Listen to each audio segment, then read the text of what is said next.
Hello, my name is Elliott Jorgensen, I'm Harsh Bains. and we are doing our MHS News gaming podcast. So, for this episode, we're going to be talking about the news for the month of September.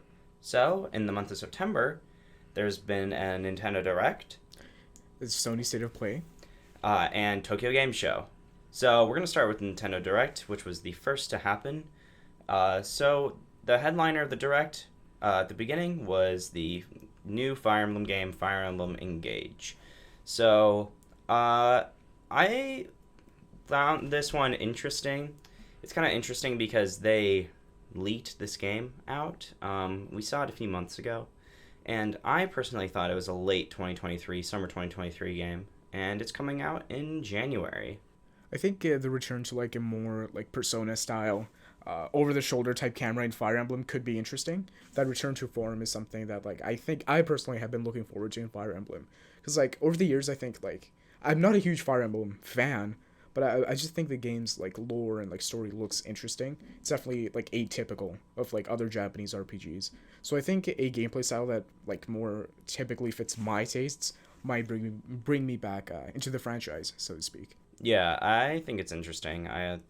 I like the overall premise is cool of bringing back the spirits from the past because the main character was born like 1,000 years in the past, and then you put on the ring to harness their power, basically like personas, and you put on your ring finger, which is why it's called engage because it's like engaged, like you put it on and you engage in fighting. So I think that's cute. I think it's a fun play. I'm excited. I am as well. All Let's see right. how that turns out. Yeah. So there is It Takes Two. So, It Takes Two is an interesting game to me as well, much like Fire Emblem, because like it's made by the developers of A Way Out, which is a console game, primarily a console game built for co-op, split screen co-op, no matter like if you're online or not. There were some really interesting moments in A Way Out, basically taking full advantage of the fact that there are two real people playing the game at like all times. There's some really neat interactions, especially like with some camera work, some neat like gameplay moments, stuff like that. I played It Takes Two for a while with my brother. I thought it was an enjoyable game. So I think more people playing couch co-op games on the Switch, which is like its main selling point. The Switch is like really convenient for lugging around and like going to your friends' place. A solid co-op game for that kind of system, I think, could sell really well. Yeah, I think it's pretty exciting. So another one, Mario plus Rabbids Sparks of Hope.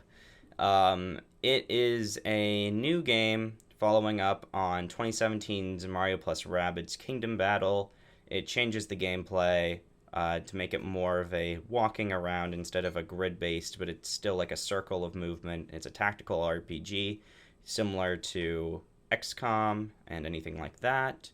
It has the rabbits from Rayman, basically minions, but they're bunnies. So, the most exciting thing about this game is that there's going to be DLC with Rayman. In my opinion, I think that's the most exciting part, and you get to play as Bowser. That's basically why I would want to get the game. Get to play as Bowser and Rayman. So, I am like a pretty big fan of like isometric top-down like tactical RPGs, so to speak. Like you said, XCOM is a really great game, and I think like most people should play it, even if they're not a fan of like that whole like turn-based slash real-time kind of leading a certain team through like an area and like leading them to complete an objective. I think playing those kinds of games are just they're not only fun, but like they train some of your other skills as well. Mario plus Rabbids specifically, the first one, I didn't play it. However, like of the gameplay I've seen, it feels like a pretty good like con- even juxtaposed, but it feels like a pretty good blend of like two very different art styles, though they combine well like gameplay wise. I think it's a very well made game. yeah. So Nintendo Switch Online had a few updates, that being Mario Party 1 through 3, going to the service in the next year. It's Pokemon Stadium 1 and 2, also going to the service. There was also 1080 Snowboarding, Pilot Wings, and Excitebike 64, which these are all games that we kind of expected. Pokemon Stadium was a little surprising, for me at least. I'm excited. Um, it's a free Pokemon game for Nintendo Switch Online, plus expansion back owners, so that's always nice to have. But the big announcement is that GoldenEye is coming back on Nintendo Switch with online multiplayer, and it is also coming to Xbox Game Pass with 4K 120 FPS support. So I think GoldenEye specifically could be really exciting because trading like the N64's like joystick for Joy-Con like gyroscopes as a control scheme could be like really interesting and could definitely like shake up the gameplay, especially online because it is exclusive to Switch. So watching some of those like more interesting multiplayer matches, maybe spectating or even like competing in them yourself, I feel like the difference or like the change to control scheme could make GoldenEye like it could add a well-needed like revive, a markup, if you will, to the game scheme. So I'm excited. yeah, maybe it'll age a little better. All right, so Pikmin 4, the elusive Pikmin 4 that has apparently been in the works for years. So it has finally been revealed with no gameplay, just screenshots and a CG trailer. I'm excited. It's taken them long enough. Miyamoto's talked about Pikmin 4, but we've never seen it. So coming out next year, 2023. Much like GoldenEye, I think the Nintendo Switch could like add so much more like tactile input like in the Pikmin like gameplay, just because like the Joy Cons I feel are like well suited to the whole Pikmin like twin stick shooter style of gameplay. Again, I think the Joy Cons add like a lot of new interesting gameplay elements to like old styles of gameplay. So I'm excited to see where Nintendo takes Pikmin. So we have two Square Enix games, which I am personally very excited for. Final Fantasy VII Crisis Core Reunion and Nier Automata End of Yora Edition. So, Crisis Core is the precursor in the lore to the original Final Fantasy, taking place with Zack and Sephiroth before the whole Nibelheim incident takes place, shaping the entire world of Final Fantasy VII. I'm very excited. They're rebuilding it in Unreal Engine with the assets from Final Fantasy VII Remake and Final Fantasy VII Rebirth. So I'm very excited to see that. I'm curious of how it's going to perform on Switch, but also taking into account that it's a reskin of a PSP game, I think it would be like 1080-30. I think they can do that. Again, like I feel like the Switch is a really good alternative to, again, like you said, the PSP, because like it is definitely more powerful, right? Like there's a decade of hardware differences there. But again, remastering like or remaking an Unreal Engine, like a game as like important to the franchise, any franchise really, as Crisis Core is, I think it's a good step towards like incorporating those old elements that old Final Fantasy fans like might want to return to the franchise. So I think it's a good step for them both like financially as well as for the fans of the series as well. Yeah. So, Nier is amazing. It is coming to Switch. It is going to be 720-30, I think. I don't know if that's portable or docked, but I know that it has the 30 frames per second locked, and it is pretty performance like smooth for what it is, and it looks really good. They released extra gameplay at TGS. They've been releasing gameplay sporadically. It looks to be an amazing port of an amazing game. So I'm excited for people to try it out. So, Kirby's Return to Dreamland Deluxe. It's a remaster port of a Wii game. It's Kirby. Again, I was never really a huge fan of the Kirby games because I think as platformers, they only had like one interesting gimmick to them, right? Which is, again, Kirby demolishing his enemies and then absorbing their powers. I think that on its own is enough to like warrant a franchise. But then again, there are fans of the series that I know really enjoy the games. And I think, again, a remastered deluxe edition is, again, never a bad thing as more people can access the game in a more convenient way to them. So again, I think remasters aren't necessarily bad, but Kirby's a good franchise to remaster. Yeah. So we have Tears of the Kingdom, Zelda Breath of the Wild sequel. Final name, release date, May 2023. Whoa. And we got very little gameplay. Well, all we know is that it's going to be a good game. Again, Tears of the Kingdom is... I have high hopes for it, right? Because like it is a sequel to Breath of the Wild, which is one of the most monumental games of last gen. Like its impact on like just gaming as a whole cannot be understated.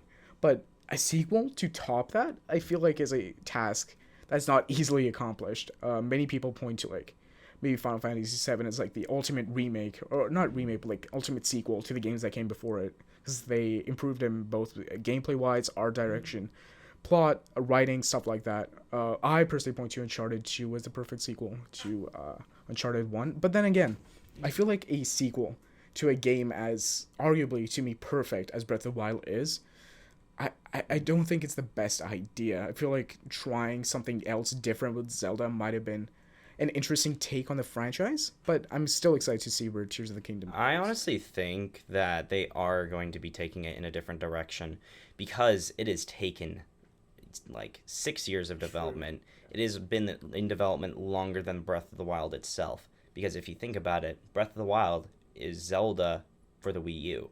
It just got ported to Switch on the same day. It's like how the Wii's Zelda game was Skyward Sword, not Twilight Princess. Twilight Princess was just another GameCube game that was ported to the Wii. So if you think of it like that, this is the Switch Zelda. It is going to be the Switch Zelda to end all Switch Zeldas. So I think that the multiple mechanics of the underground areas, the above ground areas, the changes to the overworld, everyone rebuilding, seeing those ruins come back to be new and improved in the scape of Hyrule is going to be great. So very excited for Breath of the Wild 2. Hopeful it's going to be good. And Game of the Year next year. Let's go. Please, preach. All right, so State of Play. We had Tekken, Hogwarts Legacy, Stellar Blade, also known as Project Eve, Rise of the Ronin, and God of War Ragnarok. I just want to say, Rise of the Ronin looks like Neo, except open world, and it looks amazing. It's the Elden Ring to Neo, essentially. Yeah, God of War looks good. Looks like more of the same. It's going to be the exciting conclusion to the Norse mythology era of God of War. So I think that looks good. I've played some of the God of War 2018 game, but yeah, I think it looks good. I played God of War 2018 twice. I think it's an amazing game, but Ragnarok, again, just looks more of the same, which I'm not opposed to. I think more God of War 2018 is, it's nice to have. Yeah. All right, so Tokyo Game Show. So Capcom came in with Resident Evil Village DLC, which included a VR mode, Resident Evil 4, which had a short bit of gameplay, and Street Fighter 6. I'm excited for Resident Evil 4 remake. RE8 third-person mode looks cool. And then Street Fighter 6 looks like a good Street Fighter game. I'm not a fighting game person, really. I'd like to get into them, but I think it looks like stuff that the fans want. True. Street Fighter 6 in particular is just... I think it looks okay.